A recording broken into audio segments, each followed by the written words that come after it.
Bonjour à tous, aujourd'hui nous nous retrouvons pour évoquer une énigme mathématique. Celle-ci est assez incroyable, comme vous allez le voir, elle a duré plus de 2000 ans. Tout commence au IVe siècle avant Jésus-Christ par une légende racontée par Ératosthène. D'après celle-ci, l'oracle de l'île de Délos aurait demandé à ce que l'on double l'autel en forme de cube dédié à Apollon. Il voulait ainsi se débarrasser de la peste qui sévissait sur l'île. Les architectes échouèrent et allèrent alors demander conseil à Platon. Ce dernier déclara qu'Apollon n'avait pas besoin d'un autel plus grand, mais que par l'intermédiaire de l'oracle, il leur reprochait de négliger la géométrie. C'est alors le début d'une quête qui dura plus de 2 millénaires. Pour bien comprendre ce problème, voici deux cubes identiques. Il s'agit de faire un nouveau cube dont le volume sera égal à la somme des volumes des deux cubes.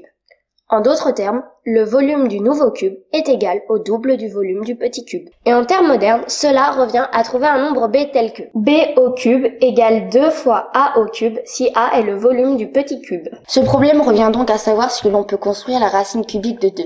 Rappelons que la racine cubique d'un nombre a est le nombre dont le cube est a. Par exemple, la racine cubique de 8 est 2, car 2 au cube est égal à 8.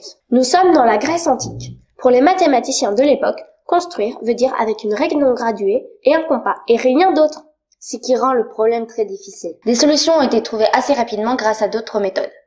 Par exemple, on peut construire ce nombre grâce à l'intersection de deux courbes appelées coniques.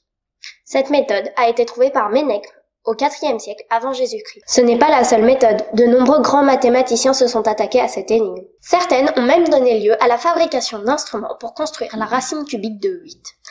Il a fallu attendre 1837 avant que le mathématicien Pierre-Laurent Wenzel apporte une réponse à cette énigme. Cette construction est impossible avec seulement une règle non graduée et un compas. Sa démonstration est bien éloignée de la géométrie.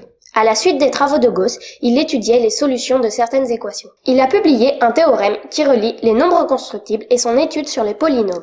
C'est la fin d'une énigme datant de plus de 2000 ans. Ce qui est remarquable dans cette quête, ce n'est pas le résultat en tant que tel, mais plutôt la masse de travaux et de résultats nouveaux qu'elle a engendrés, avec des techniques complètement nouvelles. C'est une belle leçon qui prouve que même si une recherche n'aboutit pas, elle peut être riche de trouvailles.